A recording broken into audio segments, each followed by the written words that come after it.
Hey everyone, Only Run Very New back with more Bravo gameplay. This matchup is one Bravo players know all too well. It's going into Briar. It's one of our tougher matchups for sure. They just have a lot of good value. They can play 1 card, 2 card, 3 card, 4 card hands that are all fairly reasonable. And they have a ton of armor due to just their armor suite and their hero power. Alright, so we go second because we win the die roll, and we see we do have a Sigil of Solace, which is nice. Usually they're just going to try to set up a little bit, and we'll be able to gain 3 here. Interesting thing of note, I believe we are playing against Nathan Crawford. I think that's his name. Regular Degular. So let's see how this goes.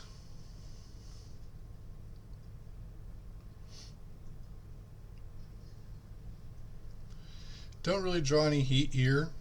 Just going to pause real quick. I believe what I want to do here is just pitch Unmovable and Macho Grande to play Imposing Visage. Go look up a big attack, arsenal it after we play Warmonger Diplomacy. It impacts their ability to have a big turn. It gives us a great attack and arsenal with an extra card next turn.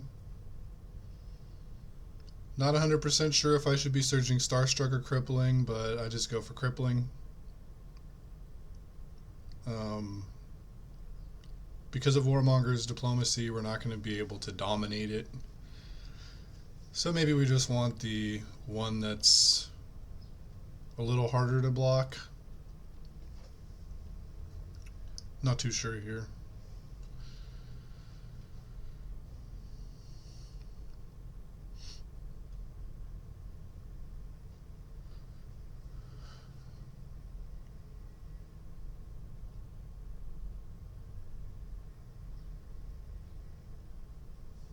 I guess I should talk a little bit about how I sideboard.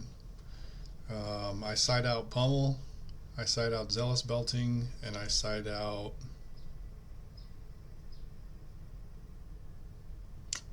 I'm not sure. I forget.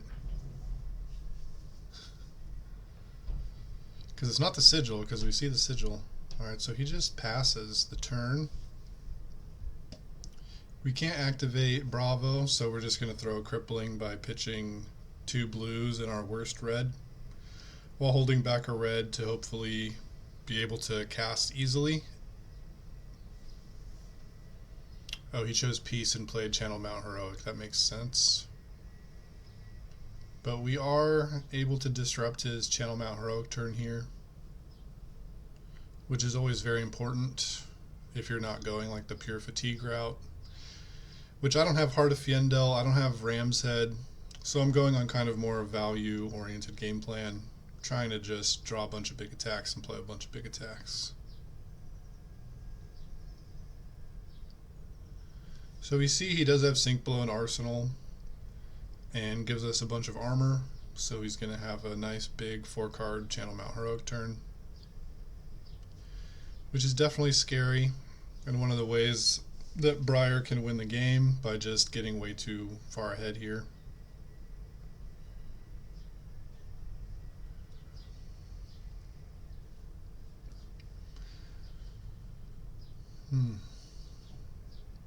So he plays a Bramble Spark into a Exude Confidence. I'm expecting him to snap. He did reveal a blue, so he'll be able to activate Grasp and play Thorn, but I definitely am expecting like a Snapdragons into like a Rabble, or maybe even just Snapdragons into Rosetta Thorn and Arsenal a card.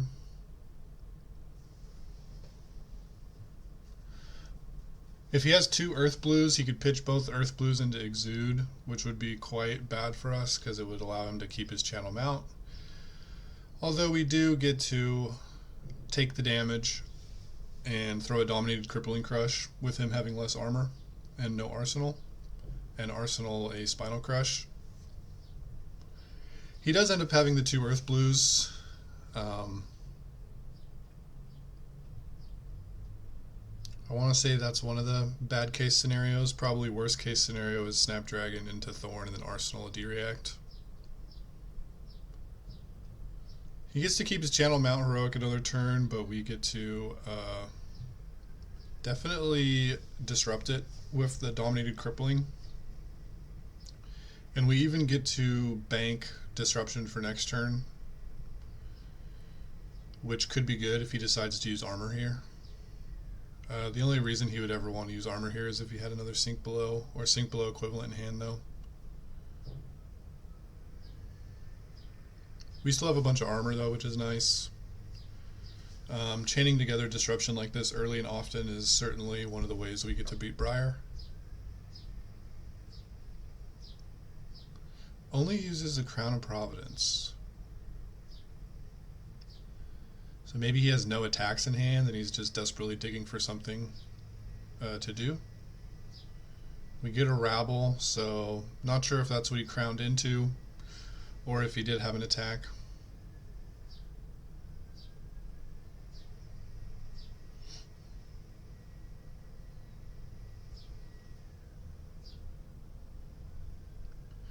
Exude Confidence a little annoying. We were hoping that we could use this Sink Below.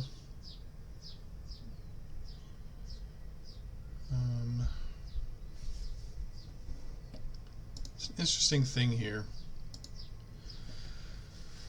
So with Spinal Crush and him having 2 armor up, we really would like to prevent him from having an Embodiment of Earth, because if he has an Embodiment of Earth, he can just block with a 3-block non-attack action that becomes 4 and 2 armor and keep sort of a big hand. But the only way we can do that is with blocking basically with our Spinal Crush, because the only way we can cast our Spinal Crush in Arsenal is by pitching a blue and a yellow. We can't utilize our Sink Below, so we'd have to block with a Spinal Crush into equipment.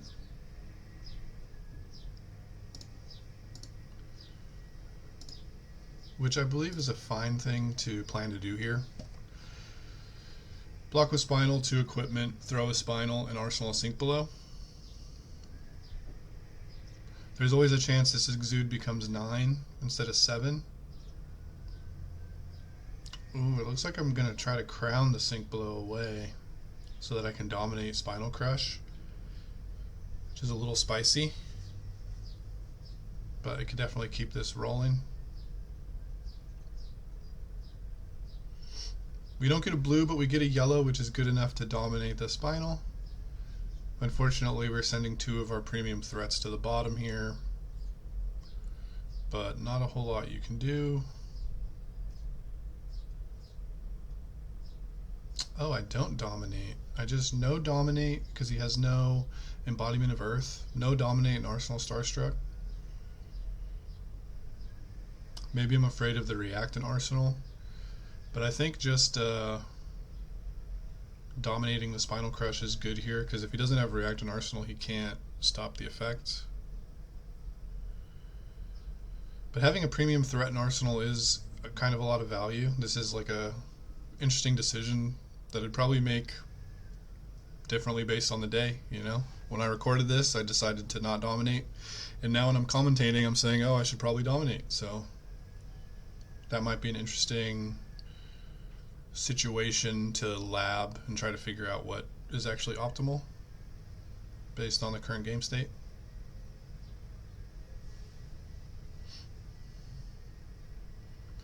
He gets hit with Spinal, but he has the E-Strike, which is probably the best attack for them to have under Spinal, besides, you know, maybe Command and Conquer. But we just are going to block 3, take 4. Maybe I use armor here. Oh yeah, I use armor to prevent the embodiment. Not sure if embodiment is that important here though. So that might have been a leak. And then dominate the Starstruck. Because even if he had embodiment, I think the most he could block is 6 and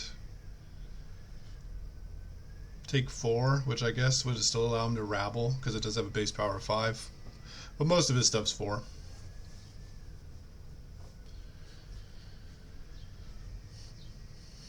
Generally, a dominated Starstruck, if they don't have the React and Arsenal, is just like a straight time walk.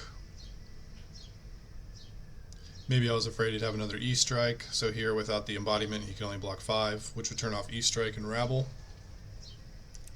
Leaving only Command and Conquer, I think, is the only commonly played card, and even then it's not that common. Blocks with a Channel Mount Heroic, so he did have the 3-block non-attack action if we gave him an embodiment. But we also get to see his strongest card go into the bin, which is of course nice. We have a huge life lead going into a turn where he's presumably not going to be able to do anything. Maybe ping us for a little damage with Sonata. He reveals 3 attacks though, so we kind of dodge one there. He must not have a blue in hand, otherwise he probably wouldn't have blocked with Channel, and he probably would have paid into, or he would have paid into Sonata. Here though, I'm just trying to keep the disruption going so that by the time he can even play the game, the life total, the life lead is way too high. Because without a D-React and giving me all his armor, he can't stop this.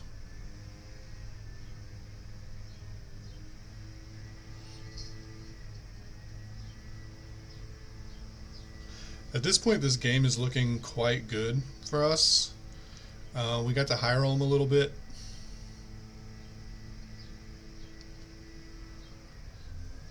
Here, I don't love the Tear Asunder for 5, so I'm just going to end up taking 4 so that I can Tear Asunder one of these attacks for 4, thanks to the Surge.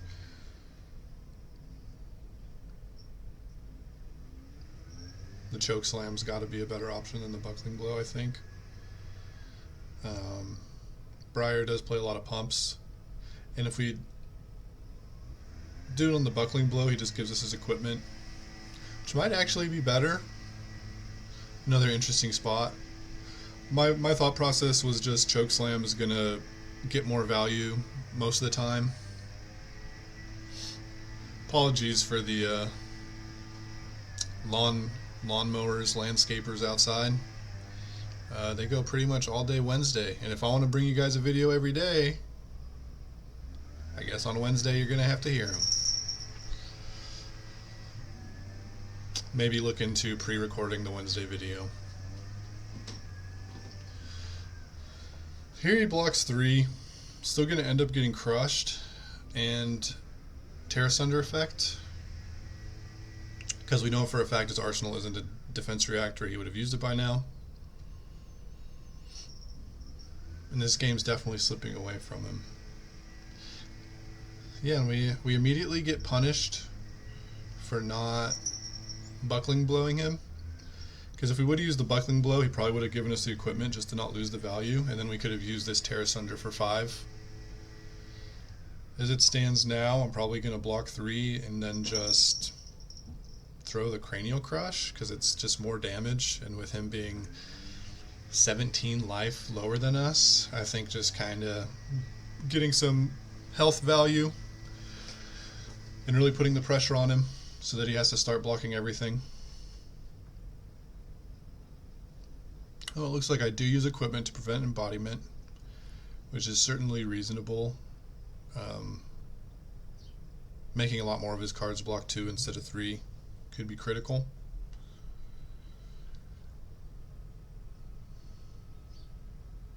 He uses Snapdragons here. He must just be trying to make something happen and really trying to get an embodiment, because he knows how impactful that's going to be to his how much he can block. Being at 6, he probably wants to block as much as possible. He's a very good player though, so I'm sure that his decision is good.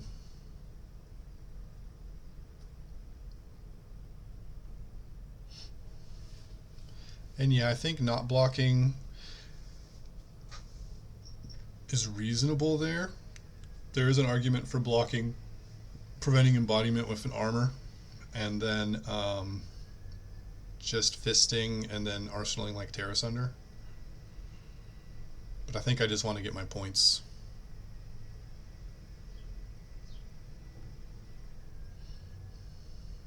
think I just take this damage too. Not 100% sure.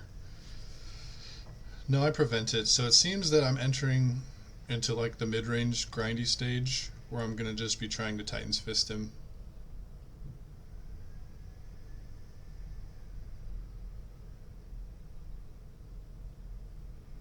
With already seeing 2 channel Mount Heroics gone, I think I'm perfectly fine with just threatening life total with the hammer. Even get to Arsenal a key threat here. Because I think at this point I can just block and hammer and probably win at an incredibly high rate. No need to take a bunch of damage and then get blown out by like a react and give him more percentage points that way.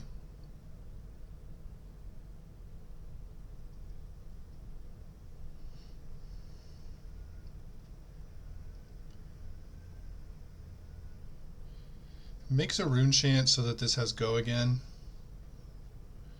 We take the rune chant. I just take the damage. That was probably poor. I think I should have fate foreseen that damage in hopes to dominate the chokeslam.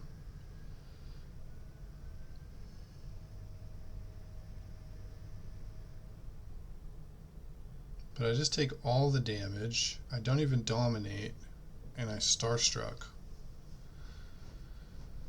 I'm just going to pause to talk about this decision. I think this is quite poor decision making on my part. Like I said before, just preserving my life and hammering or doing whatever I can through however many cards I get to keep. I think fate foreseeing the Swarming Gloomveil and then dominating the chokeslam is better. If he doesn't have a 3-block non-attack action or an Arsenal defense reaction, all he can do is block 5 with 2 equipment and 3-block from hand, which would mean chokeslam is going to hit for 3, which would kill him. And then we get to preserve a Starstruck and Arsenal even and be at 3 more life. I think that was probably the better line. I think I might have got a little bit far ahead of myself here.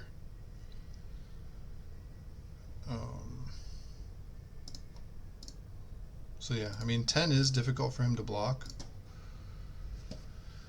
but we'll see how it goes. He blocks 8, looking to go down to 1. I don't think that mistake's going to cost me the game. I don't think anyone analyzing this game state would think that would cost me the game, but it probably gave him percentage points that I didn't need to give him at all. Like if he had a slight chance of winning, I think I probably just like gave him 5% more. So this one's fairly easy, just fate foreseen and then hope to dominate this chokeslam. We bought him the sigil just in case he can stop this chokeslam with a defense reaction arsenal. That way we can get closer to threats. I'm hovering over good game. Not sure if it's good game yet. We see the armor block, so that must mean he has sync and arsenal. And he does. So we just arsenal the sigil and move on. Now we can really... Oh, he still has 1 armor block. I was going to say now we can really threaten the hammer and get 2 cards a turn, but there will be 1 turn this game where he gets to block with a grasp. I could take 4 here and send a crippling crush, but I don't think that's good. I think with him at 1, we just preserve our life total so that he can't sneak back in.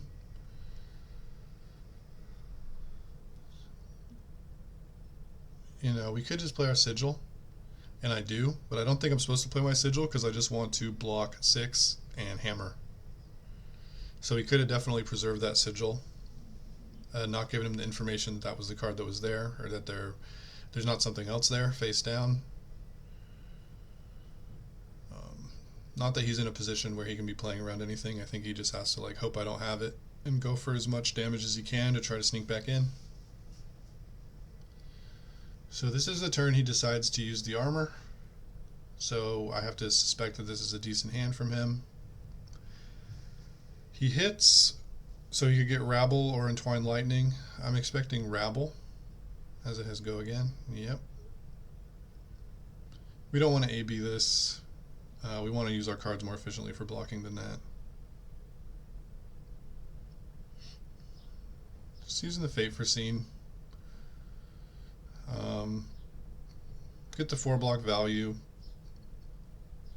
And maybe he has like an Exude Confidence that we're not going to be able to use it on. And we get to preserve armor.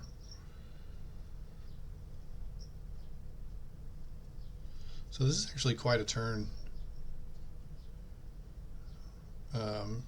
He gets the Rosetta Thorn that's turned on here. Unfortunately, we're just way too far ahead for this to be a game-winning line, but certainly a powerful 3-card hand. And now with no armor, we're just going to be getting 2 cards a turn here until he finds his 3rd sink, which should easily buy us enough time and enough cards in hand to find a hand that could kill him.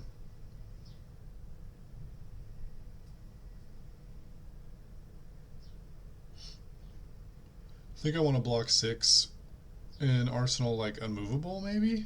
Maybe I even Arsenal the Macho Grande because it'll kill him, but it's a little scary. It's not ideal.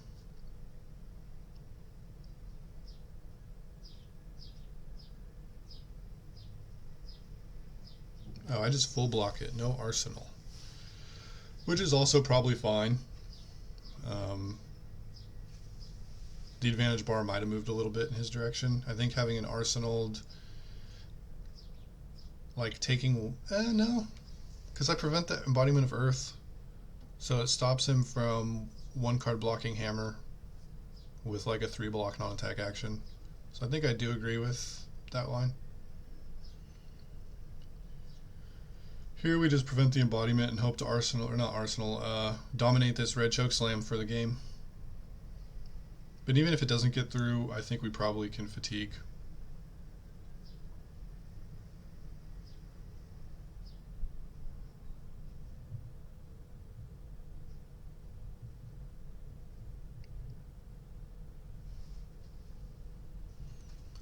And that's the match. I do want to mention that we played a rematch after this game that he beat me in. I didn't record it though. I just kind of like he offered the rematch and I turned recording off. I wish I would have recorded it though because it was an interesting game. It was fairly close. I just made a big mistake at the end of the game where I didn't Warmonger's Diplomacy when I should have. I hammered him instead when the life was like 13-4. Don't do that. Just Warmongers them. So yeah, that's the game. Briar's definitely a winnable matchup. I don't think you can ever get it like over 50% for yourself. I think it's probably 60-40 Briar favored. But if you draw a lot of disruption early and put them in a point where they have to start blocking with hands they normally would want to utilize to attack your life total, you can definitely win. I think Fist Buckler is correct. Just having a lot of armor block to prevent those embodiments of Earth is key. At least over Anothos. There's another plan that people have AB2, Rampart of the Ram's Head, and Titan's Fist, and Heart of Fjendel, and that's like the full fatigue plan. I'm not a huge fan of it. I feel like if Briar has 1 Rites of Replenishment, or whatever that card is, that they can just totally destroy fatigue. Most of them probably aren't prepared for it, although with the resurgence of Bravo and most of them looking kind of fatiguey, they might tech it in. Shout out to my opponent, who I believe, like I said, is Nathan Crawford. Very good player. Yeah, hopefully that gave you some tips into how to play against Briar. I know it's a really tough matchup. Can't wait until she LLs. Alright, till next time. Have a good one.